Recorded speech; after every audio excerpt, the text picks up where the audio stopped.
Brad Johnson here from johnson.audio, and today I'm going to show you how to use a compressor on a finger-picking acoustic guitar. Now, what I show you in this video will be able to relate to other instruments, but I am scratching out a demo for one of my songs, and I do finger-picking guitar, and I'm going to kind of give you the mindset of why you'd want to use a compressor. Now, I'm not going to get into all of the science behind an audio compressor. I will give you a resource that will explain that in great detail. This is just really to help you understand what it is to listen for with the different settings. I want to make this as easy as possible. I want to demystify the compressor for you. One thing I do ask of you as you watch this video is if you get anything out of it, if you feel that nugget of wisdom just drop into your brain, give me a thumbs up. If you really like what I have to offer as you're watching, please subscribe to my channel. It really means a lot to me, and I'm here to help you. So without further ado, I'm just going to jump into my DAW. All right, I'm here in Pro Tools 12, and I have my acoustic guitar here that I scratched out. It's a pretty dynamic finger-picking guitar part, and I want to add a compressor to it. Now, this video is going to help you kind of understand why it is that you'd want to go for a compressor. You just don't want to grab a compressor and slap it on and go to a preset or just turn knobs just because somebody once told you you need to use a compressor on things. You need to really listen to your source material and know why it is that you want to compress. What is it that you're going for? And I'm using Pro Tools stock compressor here, just so you know. I'm not using any fancy third-party plugins. That it's really just knowing your tools, knowing what they do, and you can really get results with anything. Ultimately, a compressor is just an automatic volume controller. Yes, some compressors will add their own sonic characteristic to a sound, but we should be understanding what the compressor is built for in the first place and not get wrapped up in all that other stuff. Now I'm going to play this track, and then I'm going to kind of get you into my thought process of why I'd want to use a compressor on it. You can see so far it's pretty dynamic in certain spots, but overall it's pretty consistent, but there are these little peaks that we are going to want to control. So that's number one. I can just see that visually. I'm just going to play it for you, and then we'll go from there. Here we go.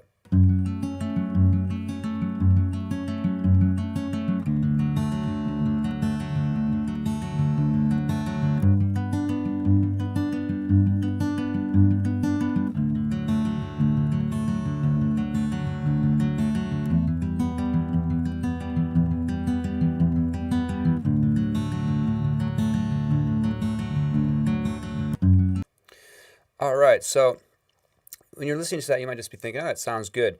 But the things you really have to listen for is the bass note. The bass note's not very consistent volume-wise throughout the performance, so it kind of pops into your face and it falls back. And then the higher picking parts are sometimes being buried behind those bass notes. So what we want to do, if you really think about it right now, in the stereo imaging of it, it's kind of all over the place. You're having bass notes, again, pop forward, pop back. The picking parts might be a little bit buried behind it. So we want to try to even that all out. We want the bass note to be consistent, but we also want those finger picking notes to kind of come forward and sit right along with it. So that way it's a more solid image.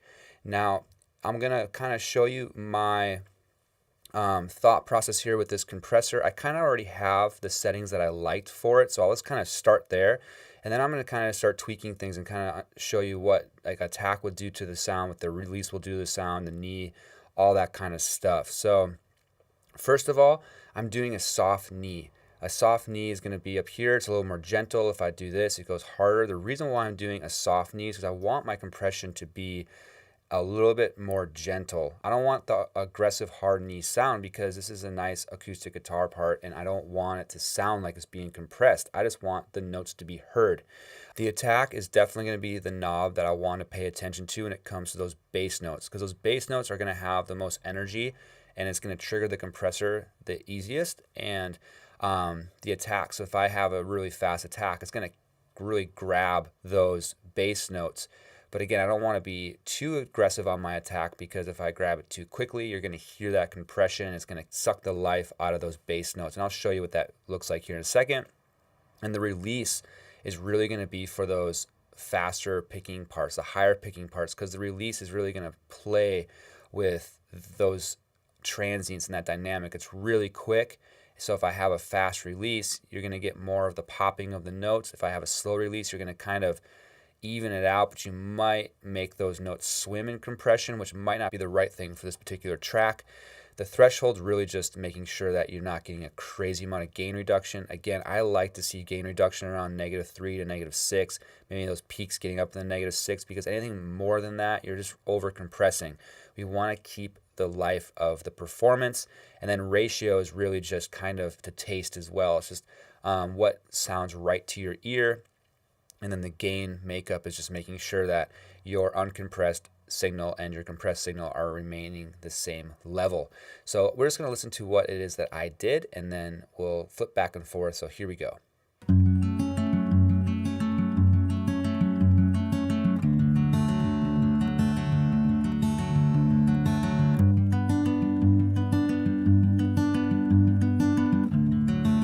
Again, without it.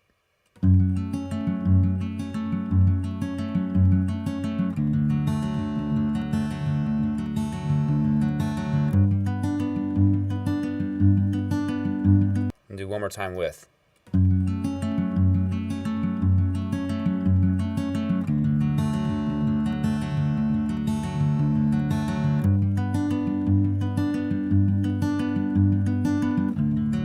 So overall, you can already just hear that the bass note is more controlled. It's a lot more even. The picking part comes more up and it's not sitting so far back. There's not so much front to back movement anymore. It's easier to hear this on a good set of monitors and a good listening environment because it's very, very subtle. It's not going to be like a crazy roller coaster. It really is, though, just these little movements that you're controlling. And what's happening is the higher parts are kind of falling back in the speakers because the bass notes are pushing forward, and so it creates that front to back movement, which you don't really want in this particular part. You want to be able to hear all the notes. You want it to be articulate. So I'm just going to kind of play around with some of these settings. So if I just go to hard knee, you're going to hear the difference. So here we go.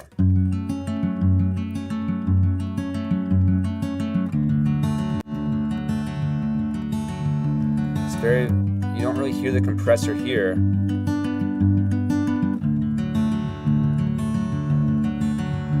It just makes that bass note feels a little bit more grabby, and you can just feel it. It doesn't feel natural. It almost feels like the thumb part that's playing those bass notes is just kind of like really digging into it, and it just sounds kind of aggressive, and it doesn't really fit for like the gentleness of the guitar part. So we're just going to keep that knee at a soft knee.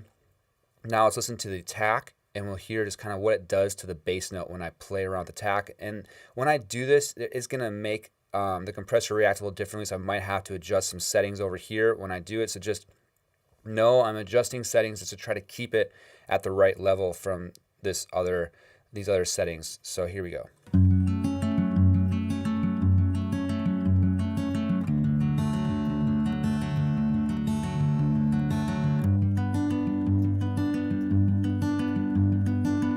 Now we're introducing distortion to the signal. You can hear how it just kills the transient. It rounds it off, but it's killing the dynamics.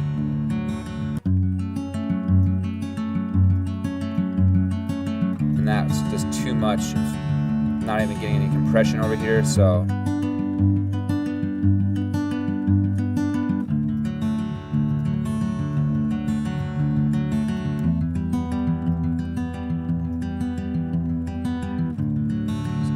compression and threshold.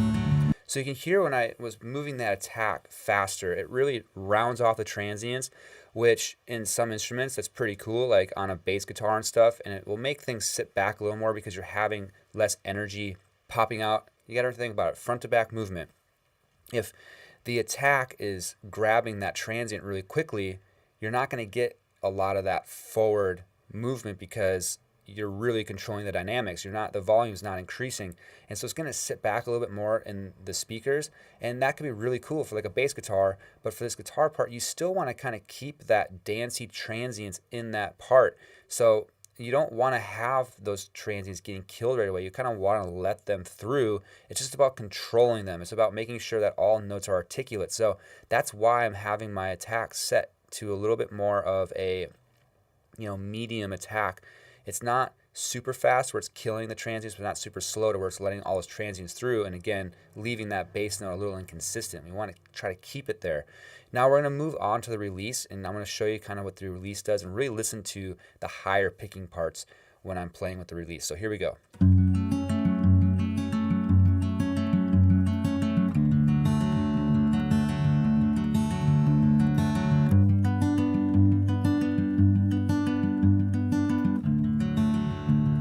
Now it's swimming in compression.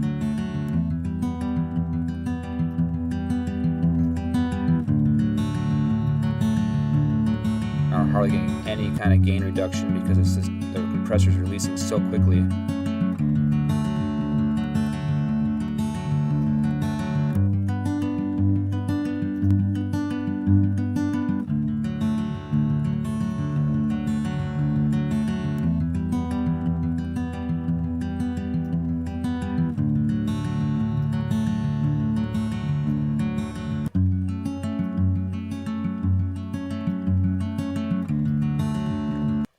So what you can hear is with the release, if I go to a slower release, it kind of, again, kills the dynamics of that part.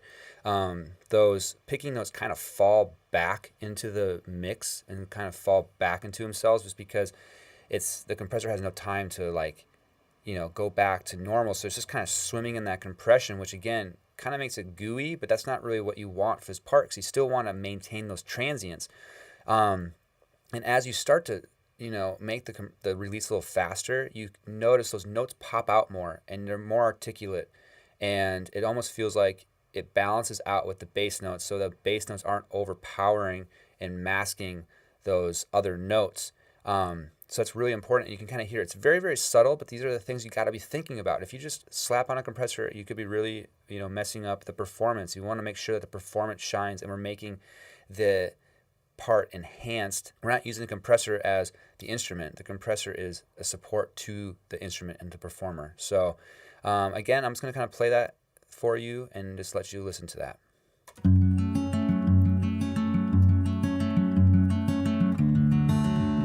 Without the compressor, it's kind of just sloppy. Everything's kind of all over the place.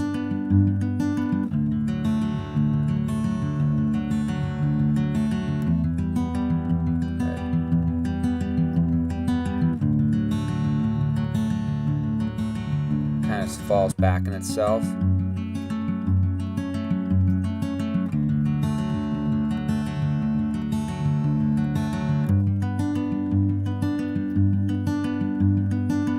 Now everything's very even. Without it, just kind of all over the place.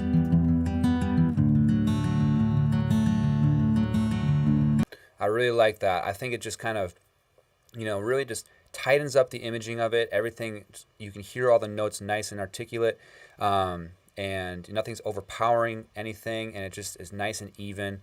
That's kind of the way I would think about the compressor. And now you take that to your other instruments and just know what it is that you're trying to do, know the character of that instrument, and then use the settings appropriately.